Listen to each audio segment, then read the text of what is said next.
Exercising and staying fit on the road can be challenging at times, but with a little planning, it can be done. Whether you're traveling full-time or just the weekends, you can keep a routine. We've traveled all over the country and we have 7 tips to share to stay fit on the road. Let's go.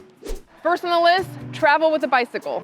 Not only is a bicycle perfect for getting around an RV resort and exploring your destinations, it's also a good way to get some exercise in as well. Number 2 on the list, neoprene coated free weights. Coated free weights are great for storing inside your RV cabinets, and you don't have to worry about them clanking around during travel and damaging any cabinets. Number 3 is a yoga mat. A yoga mat is an inexpensive, compact tool you can bring along that can also double as a workout space to use those free weights as well. And a folding mat like this one easily stows away right inside the door. Uneasy about doing yoga outside in public? I hear ya. Try nighttime yoga outside on your patio with the lights off. Number 4 on the list is the resort gym. Almost every RV resort has a fully equipped gym if you'd rather practice yoga indoors or you just want to jump on a treadmill. Number 5 on the list, the resort pool. Why not get a nice suntan and get some cardio in? During the weekdays, most resort pools are empty, which makes it a good time to pop in and swim some laps. Don't forget your sunscreen. Number 6 on the list, local activities. Some RV resorts even have planned activities like water aerobics and yoga classes, and even team sports like pickleball and tennis.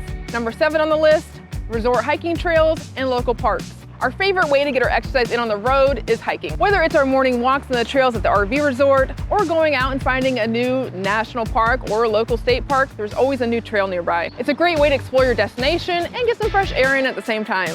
We hope you enjoyed these tips we've learned over the years. What would you add to the list? Leave your thoughts below. Be sure to like and subscribe, and we'll see you next time.